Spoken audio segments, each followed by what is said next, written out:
My name is Emily, and for most of my life, I've been the kind of woman people forget to notice. I wasn't the loud one in meetings or the one with 100 friends. I was the quiet one who listened, took notes, and stayed late to fix the mistakes no one else wanted to admit. I used to tell myself that if I worked hard enough, people would see my worth. But I was wrong. I started my job at a marketing firm 6 years ago, fresh out of college, with big dreams and small confidence. I remember the first meeting I attended. I had an idea that could have saved the client thousands of dollars.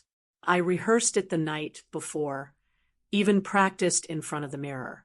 But when the moment came, my manager interrupted me mid-sentence, and everyone just kept talking like I wasn't there.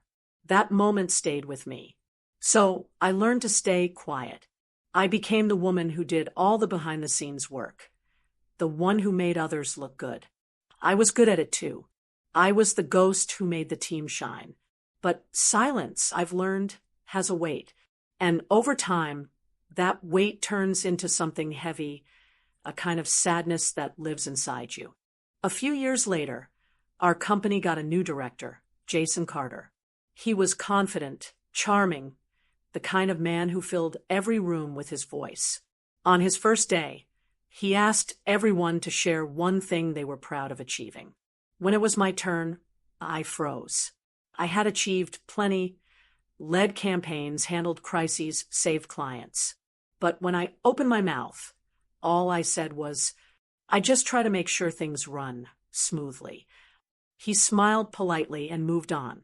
That night, I cried in my car before going home. Not because he'd said anything wrong, but because I realized I couldn't even take credit for my own success. Then came the Henderson Project, our biggest client of the year, a campaign worth millions. Jason assigned me to assist a senior colleague named Lena, who was smart and confident, the kind of woman who never doubted herself. Lena had ideas, loud ones, but none of them were practical. So quietly, I stayed late every night, fixing her proposals, rewriting the presentations, running the numbers. When the big day came, the client meeting, I sat in the corner as usual. Lena presented my work, and everyone praised her creativity. When Jason said, "Brilliant work, Lena," I smiled, but something inside me cracked. That evening, I sat at my desk long after everyone had left. The city lights blurred through my tears, and I whispered to myself, why do I keep doing this? A week later, something unexpected happened. Jason asked me to lead a smaller project, just a trial. He said, I wanted to say no. I was scared of being seen, scared of failing.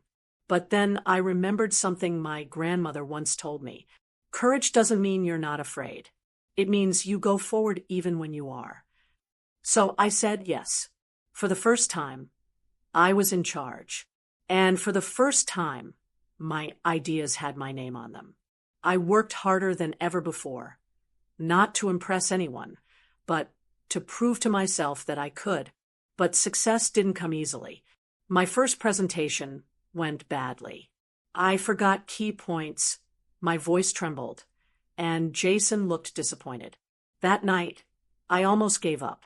But then I thought of all the years I'd stayed quiet, all the times I'd helped others succeed while hiding in the background. I realized I was done being invisible. The next morning, I woke up before sunrise. I rewrote everything. I practiced my pitch again and again, standing in front of the mirror. This time not to be perfect, but to be real. 2 days later, during the final meeting, I stood in front of a boardroom full of executives. My heart raced, but my voice was clear. I spoke about the strategy, the risks, the vision, every word my own. And when I finished, the room was silent. Then Jason said, quietly, that was the best presentation I've heard all year. They approved the project on the spot. A week later, Jason called me into his office. I thought he was going to give me feedback, but instead, he said something I'll never forget. You know, Emily, I always knew you had it in you. You were never invisible. You just needed to see yourself. I left his office and cried again, but this time they were tears of relief. I realized I'd been waiting for years for someone else to notice me, when all along I just needed to notice myself. Since that day, I've changed. I still listen more than I speak, but when I do speak, my words matter. I help other women in the office find their voices too, the ones like me who've spent years sitting quietly, waiting to be seen. Sometimes I still feel afraid, but fear doesn't control me anymore. Because I know now, silence isn't always peace. Sometimes it's surrender, and I'm done surrendering. So if you're listening to this and you've ever felt unseen, unheard, or invisible, remember this. You don't need to become louder. You just need to stop shrinking. The world won't always notice your strength, but that doesn't make it smaller. I'm Emily, and I'm not invisible anymore. That is my silent strength.